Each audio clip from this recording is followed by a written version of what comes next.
Hello and welcome to episode 8 in the series. It has been quite a few months since the last episode went online in November last year, but anyway, it is time to get back into reviewing a few more models. For this episode, I'll be reviewing a Bathurst winning car from the Ford camp. The model I'll be reviewing for this episode is the 2008 Team Vodafone BF Falcon Car 888, which won the Bathurst 1000 and was driven to victory by team drivers Craig Lowndes and Jamie Whincup. In doing so, they became the first driver pairing to complete a hat-trick of wins since Larry Perkins and the late Peter Brock achieved the same feat in 1982, 1983 and 1984 with the Holden dealer team. 2018 marks 10 years since the Lowndes Whincup victory, so I decided it would be appropriate to review the model to coincide with this. Now for a short history on the car and a rundown of the events of the Bathurst race. At this point I would like to acknowledge the work of the V8 sleuth Aaron Noonan through his bookazine The Falcon Files, which was used to research the history of this car, and a link to purchase a copy is provided below. It was built in 2008 as chassis 888A014 as a replacement for Jamie Whincup's 88 Falcon with the chassis number 888A012, which was involved in a rather nasty smash during qualifying for the inaugural ITM 400 event at Hamilton in New Zealand. The new chassis was debuted as the new car 88 at the following round at the Barbagallo Raceway in Western Australia. For the endurance events at Phillip Island and Bathurst, it became car 888, with the two full-time drivers of the team paired together. Lowndes and Whincup failed to secure a win at the Phillip Island 500, with that honour going to car number 1 of the Holden racing team and the driver pairing of Garth Tander and Mark Scaife. However, Bathurst is a very different animal to tame, and proved very much so. Whincup was able to qualify car 888 well enough to get into the top 10 shootout. In the shootout, he recorded a time of 2 minutes 7.951, which was good enough for 5th position on the grid. Garth Tander took pole position with a time of 2 minutes 7.296. On race day, Tander's pole position didn't serve him well, and a clutch slip on the commencement of the race pushed him to the back of the field. Car 888 had a much better day. Lowndes was able to do 34 laps on a tank of fuel before coming into the pits and doing a driver swap with Whincup, as well as for tyres and fuel. An issue with tyres losing large pieces of tread on some of the curves became a saga for the remainder of the race. Whincup came into the pits at the end of lap 67 for a driver swap with Lowndes, and again for tyres plus fuel. The economy of the 888 car outdoing most of the other teams.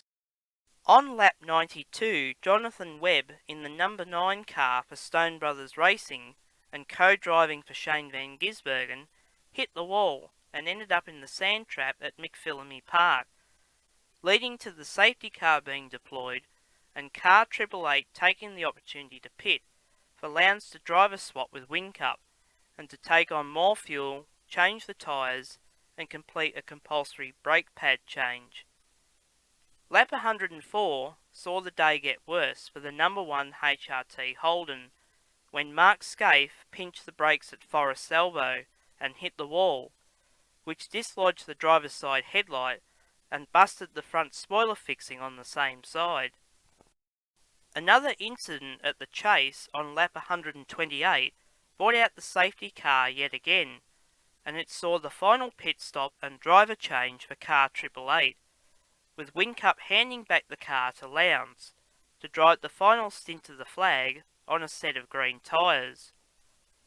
In the final 10 laps of the race, the car led comfortably. Meanwhile, a battle was on for the remaining spots on the podium between car number 3 of Sprint Gas Racing, car number 4 of Stone Brothers Racing, and car number 6 of Ford Performance Racing. With the tyres dying on car number 6 with Steve Richards at the helm in second position, he lost the spot to Greg Murphy in car number 3 at Murray's Corner at the end of lap 158.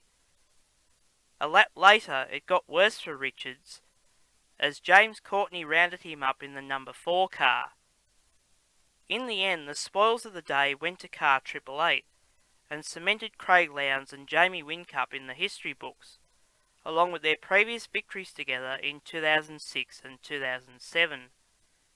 Greg Murphy and the late Jason Richards secured second place, while James Courtney and David Besnard took third.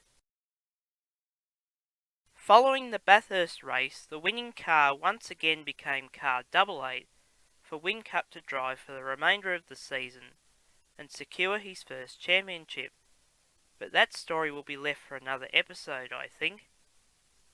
The change to the then new FG Falcon for the 2009 season saw the chassis pass down to the development series. It retired from race duties in this category at the end of 2012, and the car has apparently been restored to its 2008 Bathurst livery, a fitting tribute to what became the final Ford to win a Bathurst race prior to the change of regulations associated with the current Car of the Future specifications in 2013. Now to the model. This model was produced by Classic Carlectables, who at the time of its release produced many V8 Supercar models and exclusively did the Bathurst winning cars between 2006 and 2013 in special packaging, which I will get to shortly. Classic still produce models of the cars raced by 888 at the time of this episode going online. The model is supplied in a specially decorated cardboard box, which was introduced at the time of the first Bathurst Winner being awarded the Peter Brock Trophy in 2006. However, this one slightly differs from all the others, in that it has gold and not silver as the packaging colour, the silver being more appropriate to match the trophy itself. The back of the packaging contains details on the victory. The model itself is enclosed in a Perspex case and screwed to a plastic base. The model is supplied with a small certificate to indicate it is a limited edition run of 2,350 pieces. I have number 1,536 out of 2,350. Classics have done rather an excellent job in recreating this car in model form. The Vodafone livery matches how it appeared in the race, and the Super Cheap Auto Bathurst 1000 logos are in the correct location on the front doors above the door handle.